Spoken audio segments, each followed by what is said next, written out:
Good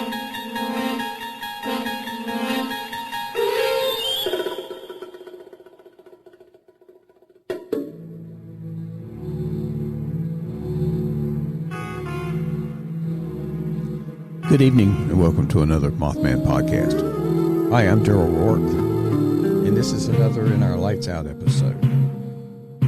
This is a short little podcast that I think you'll enjoy, and it's called 1955 Ghost Train. So turn the lights down low, and let's listen to the Ghost Train.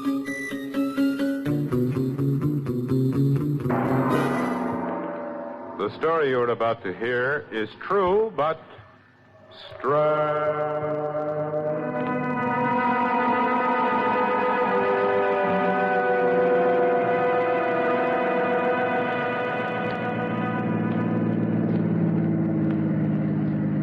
On Christmas Eve, Tom, you picked up a girl on the road and didn't even tell me about it. Oh, wait a minute, Lucille. How do you... She was a beautiful girl with eyes like nothing a man has ever seen before. You've been talking to Bill? And you end up at my house walking around as though you weren't quite connected with this world. Answer me. Have you been talking to Bill? Did he tell you about this? I've talked with Bill, but he didn't tell me any part of this. And neither did anyone else. But I know, and I can tell you every detail of that ride. How? That's why you're out for this ride, darling. I'm going to show you how.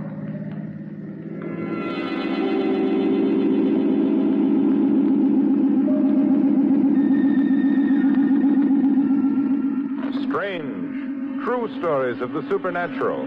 With your narrator, famous author, lecturer, and expert on weird and unusual events, Walter Gibson. Thank you, Charles Woods.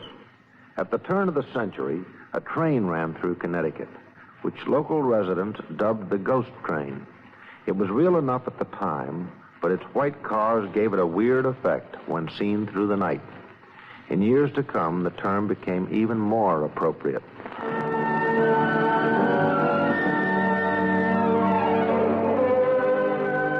A few years ago, Tom Lacey was driving over back roads in Connecticut to spend Christmas with his fiancée. In the rear seat, his friend Bill Boland was dozing comfortably along with his dog Spangles.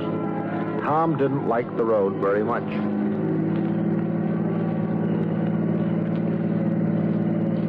We should have put on chains. It's pretty hard to hold this car down on these old high-crowned roads. Hey, that sounds like a sleigh. Where is it? Gee, I wonder if there could be a side road running along here. Gosh, I can hear those bells as plain as day, but there's not a sign of the sleigh, either in front of us or behind us. Well, I'd sure hate having to stop for it in a hurry while I'm going down this long hill. There's a train coming. It's an old steam train. Gee, I thought everything up here was diesel. There's no more bells. The sleigh must have stopped for the train, and I'd better... Whoa, whoa, whoa.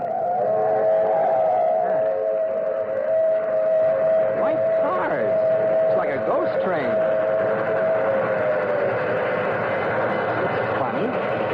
Lucille didn't mention anything about railroad crossing and her directions. There's somebody in the road, I think. Yeah, it's a girl. She's been looking for a ride way out here. Well, there's somebody to talk to since Bill won't wake up. Hey, get in. You must be frozen standing out there. Here, I'll close the door for you. Well, where to, miss? To my house. In the valley at the foot of the Long Hill Road. My father is ill. I must get to him right away. Right away. Long Hill Road? I'm afraid I don't know where that is. Take the first right down the hill. At the bottom, take the left fork across the covered bridge. It's the first house, the other side of the river. Okay, take it easy. I'll get you there.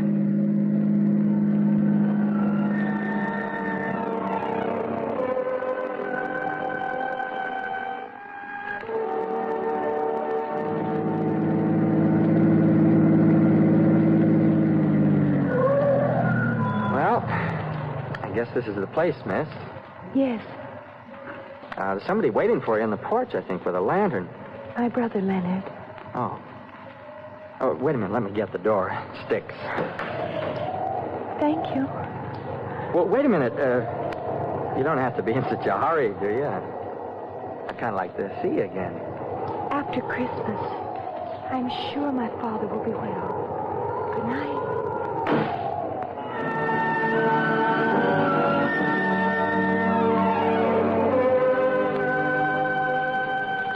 It was a gay Christmas at the home of Lucille Rutledge, Tom's fiancée. But Tom, oddly enough, was more quiet than usual. Although Lucille worried a little, asking if he felt all right, Tom would not admit to anything being wrong. Finally, she got Bill Boland aside to ask a few pertinent questions. Bill, will you talk to me for a minute? Sure. Pick a subject. I can't help wondering what's happened to Tom. Do you have any idea? Well, I didn't know anything had happened to him. Oh, well, now, he's not being himself at all. He's quiet. And you know that's not at all like Tom. Come to think of it, I guess that's right. We haven't seen each other since Thanksgiving. Are you sure that he hasn't met another girl? No. Look, he dragged me through every high-priced store on Fifth Avenue before we came up here, and he was like an anxious adolescent. Did I think you'd like this? Did I think you'd like that? No. Was it the right color? Does that sound like a guy who's got his mind on another girl? No. And one of you certainly had good taste in presents, I must say. But just the same, he's been quiet and strained ever since he got here. So something must have happened. Tom. Bill, nothing happened along the road, did it? Well, you can't prove it by me. I was asleep most of the way out here. No, think hard. Well, honest, nothing. I vaguely remember hearing Tom muttering to himself while he drove along, but I just... And? Well, now that I think of it, I do seem to remember a woman's voice in there a couple of times. Of course, I thought I was dreaming. But... Do you remember where you heard it? Oh, I didn't even open my eyes. All I know is we were going down a hill. We seem to have been going down a hill the whole way up here. It was a long hill, in other words. Now I know what's been the matter with Tom. Oh, wait a minute, Lucille. If there's anything I've said, I don't want to get it. Rest easy, Bill. But tomorrow I'm going to take Tom out for a drive, and you're not invited.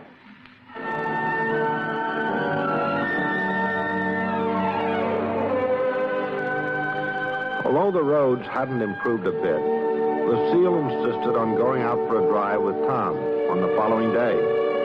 She took the wheel, and as the car pulled out of the village, she said, I should be jealous, you know.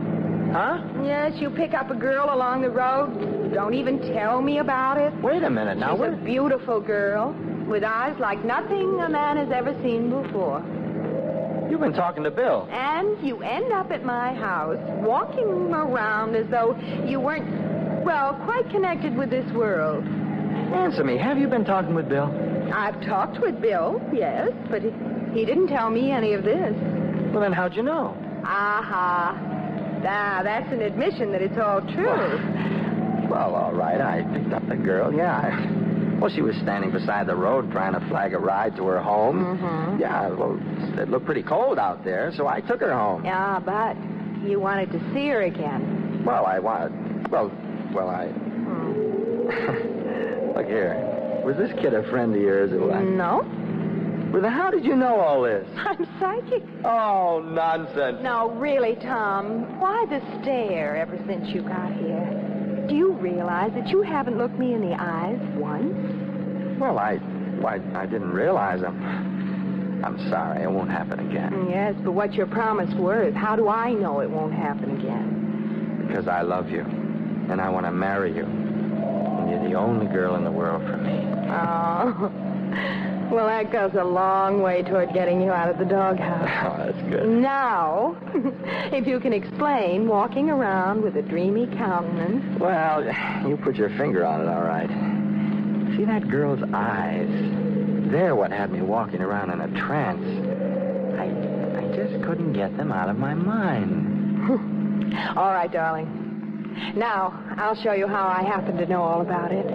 Although, this is an advantage that I really should keep.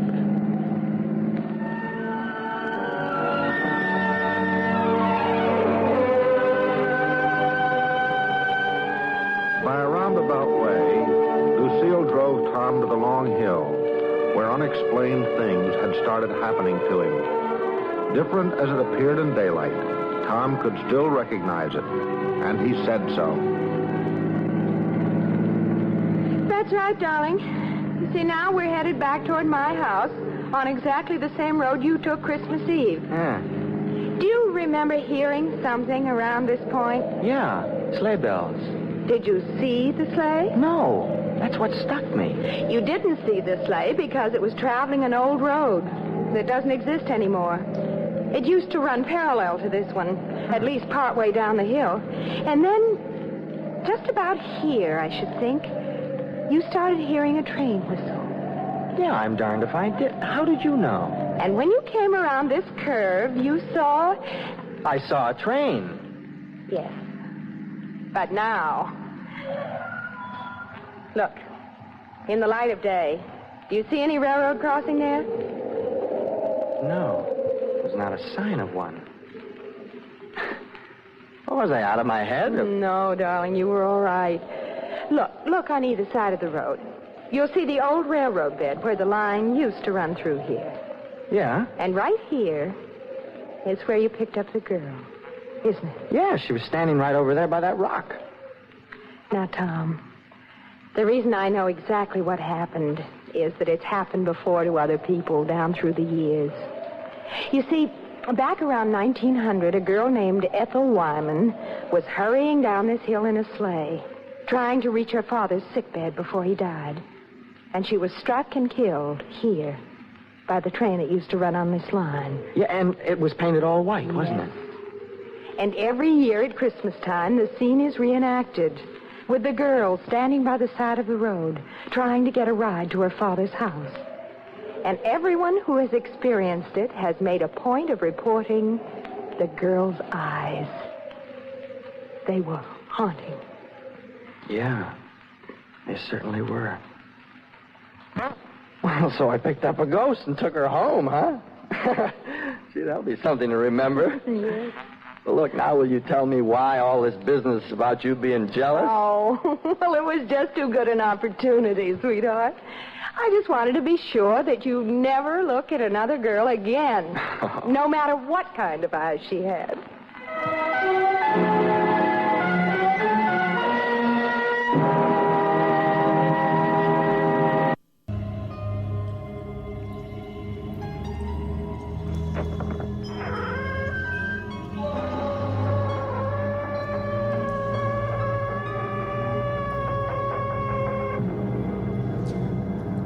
And good night from Mothman Podcast. We hope you enjoy.